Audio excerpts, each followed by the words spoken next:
Instagram Stories is my absolute favourite part of the platform, and it has been for a long time. So today we're going through a few ways you can improve your Instagram Stories and help your engagement and your views go up in just 10 minutes.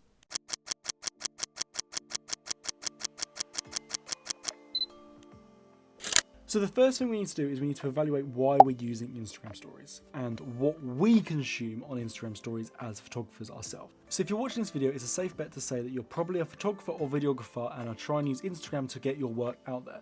Because of that, you probably want more engagement and you want more views to get your work to more people. As a photographer or videographer yourself, or as a creative person yourself, why are you watching Instagram Stories? Why do you enjoy it? And I'm actually really interested to know why other people watch Instagram Stories and what they enjoy for Instagram Stories. So while you're thinking about this, drop a comment down below and let me know what it is that you enjoy about it. I'll be replying to every comment and I want to have a conversation about this because I want to know what other people are enjoying about Instagram Stories and see how that compares to how I'm enjoying Instagram Stories. For me, the reason I enjoy Instagram Stories is you get to see more of a personality behind the feed, behind the Instagram, behind the persona of Instagram itself. You get to see more of a personality and also behind the scenes of the work you're viewing and consuming on Instagram. The majority of posts from photographers and videographers is going to be photos or videos, but it's going to be their work. You're not going to see their personality behind it. And people connect with accounts and people more when they get to see their personality. So for me, I enjoy Instagram Stories because I get a bit of an insight into that person's life, into the way they work. I get insight into the behind the scenes of their photography, and I get a bit of an insight into how they are as a person. And having that connection, and that builds that relationship you have with them, even though you've never met them, you almost start to feel like you know them a bit better because you've seen how they are behind their work, and that makes me enjoy their content more. Really quickly, if you are enjoying this video and if you're finding it in any way helpful or interesting, please drop a thumbs up down below. It will massively help me out, massively helps push this video out to other people. It does make a difference. And if you aren't already, consider subscribing down below. Join the community, we're growing strong and it's great. Anyway, on to the next point. I also mentioned there that I like to see behind the scenes stuff, and I notice a lot of people use stories, and I have to say a lot of people are now using Instagram Reels for this more than stories. But I really enjoy seeing the behind the scenes of photos. Either they're at the location and they're just documenting the location they're at, documenting the process they're going through. There's a fly. I'm a goddamn ninja. Documenting the process of going through and getting that photo, maybe setting up the shot, maybe getting to the location, just all stuff like that is really interesting and it's really fun to see. And another big reason why I enjoy Instagram Stories is because there's just no stress. It's you just take your story and then you post it. You don't have to overthink it, you don't have to over-analyze it, over-edit it. You just kind of put it out to the world and it's out there. It's really chilled out and it's a really relaxed part of the platform, which I think was a really good change because people people still do, take Instagram very, very seriously, and it is kind of seen as their online brand, so people take it very seriously, understandably. But Stories is a lot more relaxed compared to the rest of Instagram, and I think it's really important, and I really enjoy consuming that content. So, playing off that, what can you do to improve your Instagram Stories? Big thing that I try and do is I really try and show off my personality in my stories. So a lot of my story content is me talking to the camera, me talking about the fact I've just posted a video, or me talking about the location I'm at, or asking a question or something like that. I like to show my personality more because I feel people then connect to me more, because that's how I feel when I watch other creators' stories. And because of that, if I have a question for the Instagram, so like a couple weeks ago, I had a question about social media and whether or not people are going to move to Twitter. What do they think about the whole Instagram not a photo sharing app? Everything like that. So instead of just posting a photo with some text on the screen, I videoed myself asking the questions. And then during that story, I made the most of the inbuilt tools that Instagram have given us that we'll talk about more in a minute to get more engagement on that story, to try and get it out there to other people and try and get some actual feedback on what I was saying. So as I just said there, I use the built-in tools that Instagram has given us to get more engagement. By those built-in tools, I mean this little slider, which you can put different emojis on. I mean the poll option, I mean the ask me questions option, and even the quiz, the countdown, the music, everything you can use on there, use it. Use it to your advantage. It helps get your story out there, it helps it be more interesting. And it also helps if people have a way that they can express themselves, they will do so. And then the more people express themselves and engage with that story, the better your story will look for the algorithm and the more people it will get pushed out to see. So stemming off of using the inbuilt tools that Instagram are giving us, make your stories visually appealing. So like, don't post a black screen with some text over the top. It's not appealing. People are going to skip straight past it. As I say, ask a question, video yourself asking the question instead. Try and keep it short and sweet. I do notice the ones where I go on and on for a little bit, the viewings start to drop down as you go through each story. So try and keep it short and sweet, but just asking that question yourself in the form of a video is a hell of a lot more engaging than a black screen with some text on it. If you absolutely cannot post a video, if you don't want to post a video or whatever reason, still don't do the black screen. Put a photo, find a really good photo, even if it's not even related to the question you're asking. Put a good photo on there that's going to catch people's eye, and then put your text on top of that. And it just catches your eye enough, they will then read the text.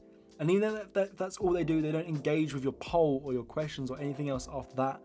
It keeps them on the story for those extra couple of seconds, which helps with the algorithm and helps more people see it. A feature that Instagram brought in, which I really, really love, is the use of filters. And if you've been on this channel a while, you'll know that I have introduced my own filters. I've got 2 on the platform already, which is my black tone one, which is really, really popular. I don't even know. That's got a lot of views and a lot of uses, and I'm very impressed with that one. And I got one, Forest Vibes, I think it's called, and all honestly, it is shit. It's really bad, but it's on there. I don't know why I haven't taken it down, but it's on there. But my point is that you can make filters for Instagram, and a lot of people have done so. Use these in your stories because they make it a bit more visually appealing. It changes the colors, or it does whatever it does, and it just makes that story more visually appealing. And because it's more visually appealing, people are more likely to spend some time on that story. In regards to these filters, I would highly advise finding a few filters that you like and using those ones consistently. This is a subconscious effect that it has, but it kind of gives the sense of a brand. It's the same thing of on websites, using the same font for everything you do, using the same color scheme. It builds that feeling of a branding behind you. And by using the same filters repeatedly, it gives your stories more of that brand feel, more of that structured, this is how we do it, this is what to expect from Luke Palmer's stories. It just gives it more of a branded feeling. And I think that really helps people connect to your work because they see it, they know it's you, it's what they're used to, part of your brand. If you really want to make your stories more visually appealing, there's a few apps out there that you can use which give you templates, give you borders. You can do a whole loads of stuff with your Instagram stories. They were really popular a couple of years ago. People were doing this a lot. I don't see people using them as much anymore, but they still look really good. One that I use is called Unfold. I don't use it nearly enough as I should, but it's a really good app and it's really good at just creating these templates for Instagram stories, and it just gives it that added visual effect, which makes it more interesting, makes it more eye-catching. People are more likely to spend the time looking at it because there's a few of them on there that I've done before where you can add your photo in, you can have a little bit of text, and that structured and more visually appealing story will get more engagement because people are more likely to stay on it and have a look at it and maybe even flick through to the rest of them. So how often should you be posting stories? I found that if I continue to keep almost a train of stories going without letting there be a full 24-hour gap, because stories expire after 24 hours, without letting a full 24-hour gap, they progressively build and build and build, and it keeps going. The more I post it, the more that train builds and the engagement builds, and as soon as I stop, you don't start from the beginning, but you have to build that train up again. That's just something that I have found personally. So definitely, in my opinion, be posting on your stories daily.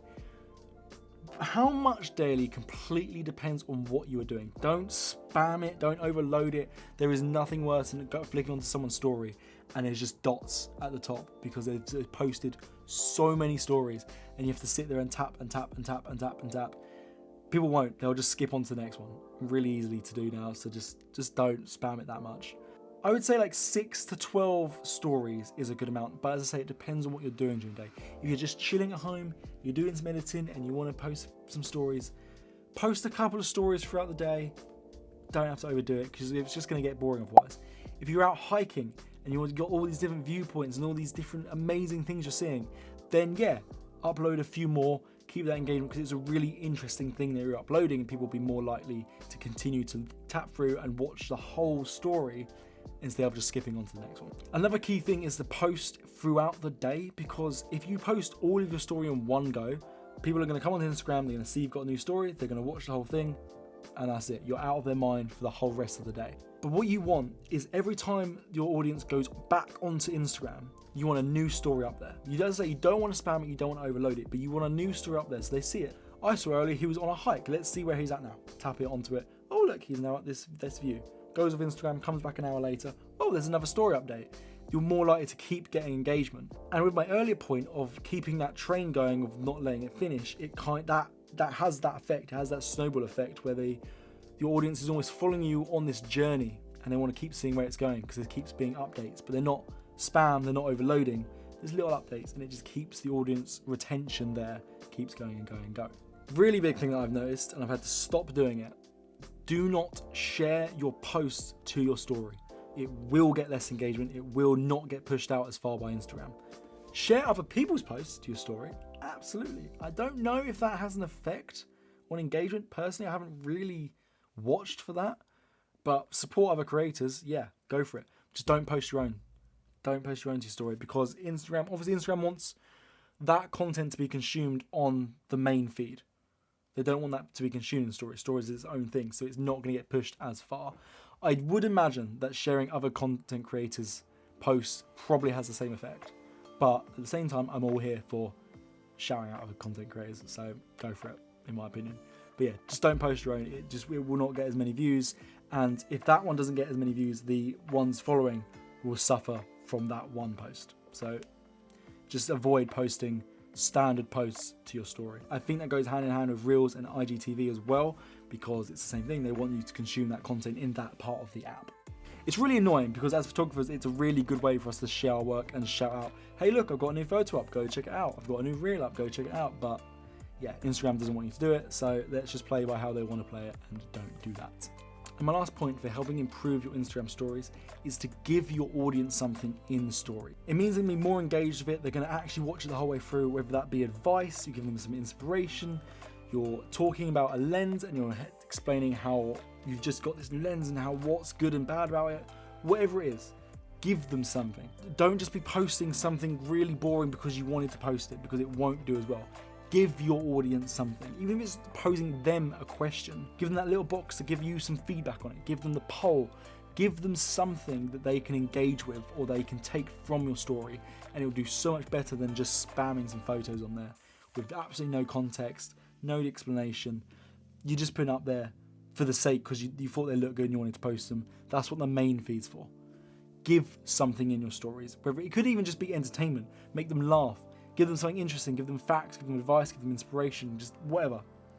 Give your audience something in your story and it will do so much better than just posting stuff because it looks cool. Extra bonus tip as well.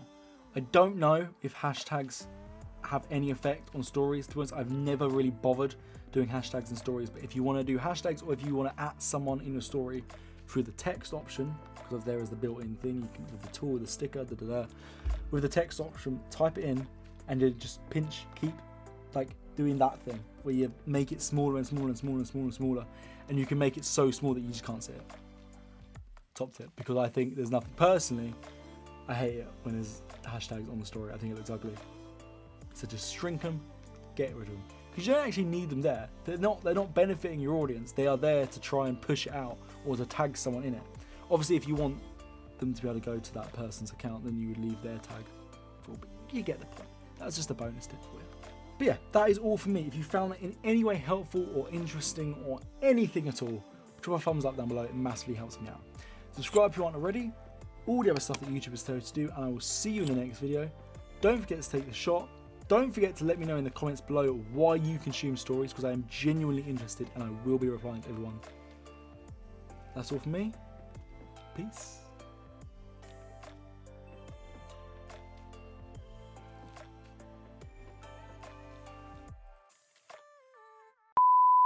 So if you're watching this video, it's a safer shot. If you're watching this video, it's a safer shot. Assumption.